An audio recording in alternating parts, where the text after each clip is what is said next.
영국 축구계는 충격적인 소식에 휩싸였고 팬들 사이에서 큰 파장을 일으켰습니다. 보도에 따르면 토트넘의 핵심 스타 손흥민이 거의 10년에 걸친 활약을 마무리하고 팀을 떠날 의사를 드러냈습니다. 내부 소식통에 따르면 한 FIFA 관계자는 토트넘이 손흥민을 부당하게 대우했다는 혐의에 대해 조사 중이라고 밝혔습니다. FIFA의 최신 재정 보고서 역시 손흥민의 이적이 가져올 심각한 영향을 보여주며 레비 회장에게 충격을 안겼습니다. 토트넘은 스폰서십, 방송권, 광고 캠페인 등에서 수백만 파운드의 손실을 입었고 구단의 명성에도 큰 타격이 예상됩니다. 이에 레비 회장은 손흥민과 긴급 면담을 가졌지만 그 결과 그는 완전히 좌절한 것으로 알려졌습니다. 이 소식은 전 세계 축구계를 떠들썩하게 만들고 있습니다. 현재 북런던에서 손흥민은 토트넘의 구세주로 여겨지고 있으며 그의 재능과 헌신으로 팀을 위기에서 구해냈습니다. 영국 주요 매체들 또한 손흥민을 토트넘의 전설이라 칭하며 찬사를 보냈고 그는 개인 퍼포먼스뿐 아니라 다재다능한 경기력으로도 인정받고 있습니다.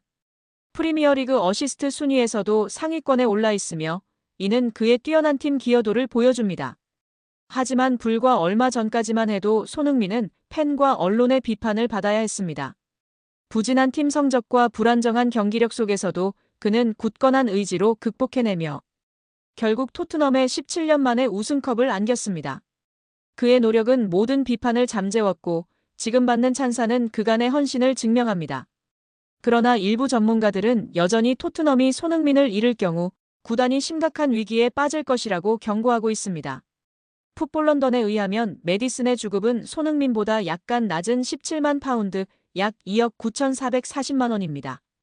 토트넘은 지난해 여름 레스터시티의 에이스로 활약하던 메디슨을 영입하기 위해 높은 연봉을 약속할 수밖에 없었고 메디슨은 토트넘에 합류하자마자 팀 내 고연봉자로 등극했습니다. 그럼에도 만족할 수 없었던 메디슨은 구단에게 연봉 인상을 요청했다는 소식을 전하며 토트넘 팬들의 갑론을박이 벌어지고 있습니다. 메디슨은 손흥민 다음으로 연봉이 높은 2순위이기 때문에 이번 유로파 우승에 대한 공로를 인정해 달라는 것과 계약 만료를 앞둔 최고 연장자 손흥민은 이제 자유계약 등으로 떠날 선수이니 자신에게 토트넘 최고 선수의 대우를 해달라고 요청했다는 것이 매체의 설명입니다. 손흥민의 이적 결심은 단순한 개인적 이유만이 아니라 내부적인 갈등과 실패한 재계약 협상, 다른 클럽들의 적극적인 영입 제안 등 복합적인 이유에 기인합니다. 맨체스터 시티는 손흥민에게 가장 관심을 보이는 팀 중 하나로 이미 에이전트와 접촉을 시작했고 그를 영입하기 위한 움직임을 본격화하고 있습니다.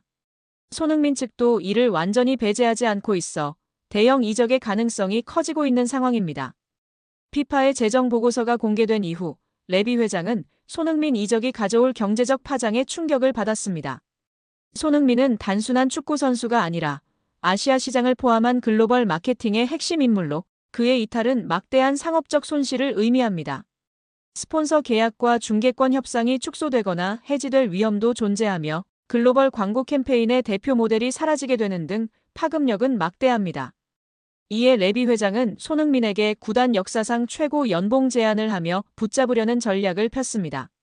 하지만 손흥민은 돈보다 트로피가 더 중요하다며 구단의 더 큰 성공을 위해 책임 있는 자세를 요구했습니다. 에이전트와 구단 간의 갈등도 이어지고 있으며 특히 계약 연장 조항 발동 문제에서 충돌이 발생했습니다. 손흥민 측은 구단이 그의 커리어 발전을 막고 있다고 주장하며 새로운 환경에서 더 성장할 필요가 있다는 입장을 밝혔습니다. 그들은 토트넘이 손흥민을 단순한 수익 수단으로만 본다고 비판했습니다. 손흥민 선수의 맨체스터 시티 이적 가능성에 대해 좀 더 긍정적인 시각에서 바라본다면 충분히 논리적인 기반 위에 가능한 시나리오라고도 볼 수 있습니다. 최근 유럽 축구계의 흐름과 손흥민의 커리어 상황, 그리고 맨시티의 전력 구성과 필요 요소들을 종합적으로 살펴봤을 때 양측 모두에게 득이 되는 이적이 될 수도 있기 때문입니다. 먼저 맨체스터 시티 입장에서 손흥민은 매우 매력적인 자원입니다. 펩 과르디올라 감독은 항상 지능적인 움직임과 빠른 전환, 높은 전술 이해도를 갖춘 선수를 선호해왔고 손흥민은 그 조건을 모두 충족하는 선수입니다. 특히 손흥민은 왼쪽 윙뿐만 아니라 중앙 공격수, 오른쪽 윙까지도 소화 가능한 멀티 자원이기 때문에 도쿠, 포든 등 기존 선수들과 조합을 달리하며 다양한 전술적 유연성을 제공할 수 있습니다. 또한 해리 케인과의 호흡에서 보여주었던 연계 플레이 능력은 홀란드와의 조합에서도 큰 시너지를 기대하게 합니다. 이적료 측면에서도 희망적인 요소가 있습니다.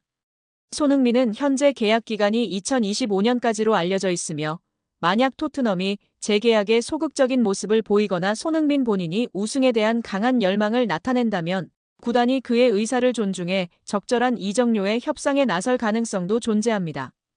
30대 초반의 선수에게 천문학적인 이적료가 붙기 어려운 만큼 맨시티 입장에서는 비교적 합리적인 금액으로 월드클래스 윙어를 영입할 기회를 잡을 수도 있는 셈입니다.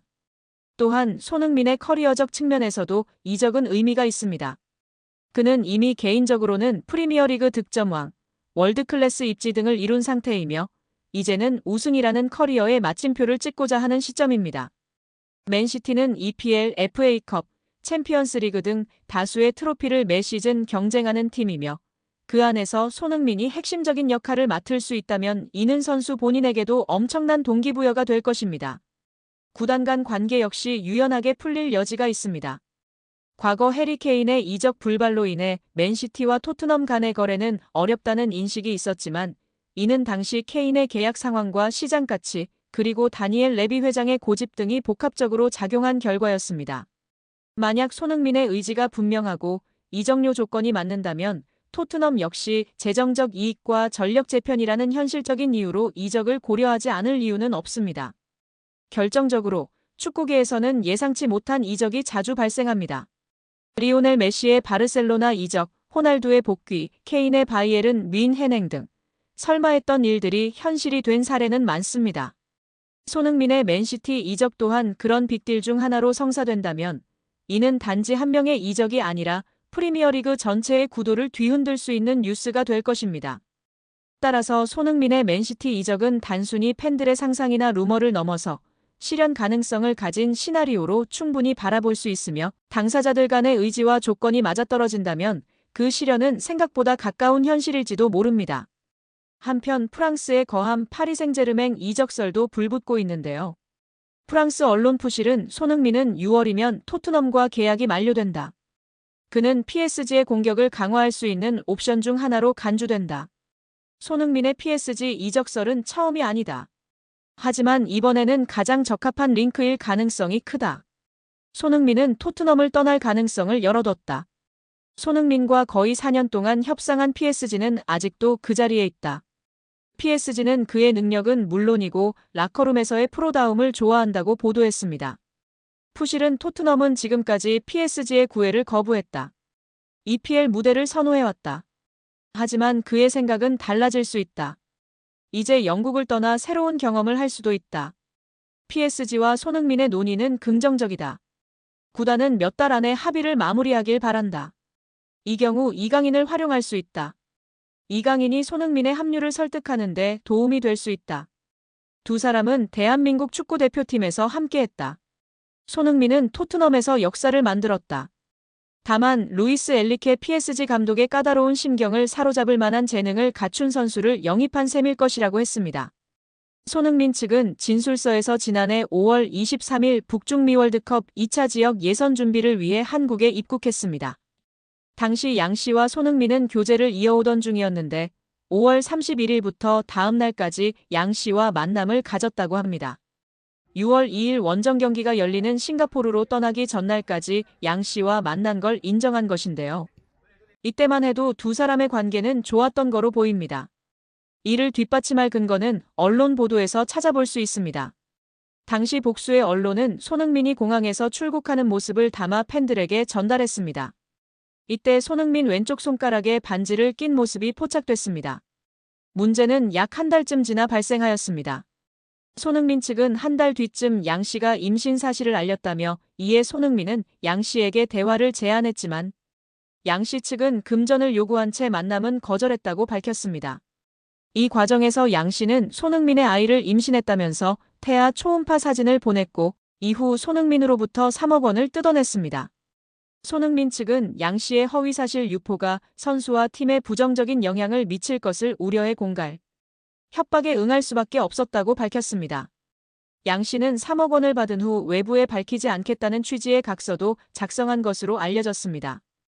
양 씨가 손흥민에게서만 돈을 받게 된 건 아버지일 가능성이 있는 두 남성에게 모두 연락했으나 손흥민만이 양 씨의 말을 들어준 것으로 전해졌습니다.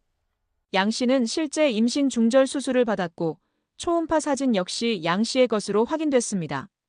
이에 손흥민의 아이가 아니냐는 주장이 제기됐지만 임신한 양 씨도 아이 아빠가 누군지 모릅니다. 앞선 20일 연예 매체 디스패치는 양 씨와 공갈 미수 혐의를 받는 40대 남성 용 씨의 대화 내용을 공개했는데요. 공개된 대화 내용에 따르면 용 씨가 근데 너 누구 애인지 정확히 알아? 라고 묻자 양 씨는 누구 애인지 제가 어떻게 알아요? 라고 답했습니다. 이에 용 씨는 그럼 2번한테만 가든가 1번한테만 가든가 한 명한테만 갔어야지라고 말했습니다. 여기서 말하는 1번은 양 씨가 손흥민과 같은 기간의 관계를 맺은 사업가 남성으로 2번은 손흥민입니다. 손흥민은 양 씨가 자신을 만나던 시기 동시에 다른 남성도 만난 것을 모르고 있다가 양 씨와 사이가 틀어진 용 씨를 통해 알게 됐다고 매체는 전했습니다. 이런 일이 있은 후 용 씨는 양 씨와 지난 3월 손흥민 측에 언론에 임신 사실을 폭로하겠다며 또다시 7천만 원을 요구했다가 결국 공갈 미수 등의 혐의로 구속됐습니다. 한편 경찰은 진술서를 낸 손흥민을 상대로 대면 조사를 할 계획은 없는 걸로 전해졌습니다.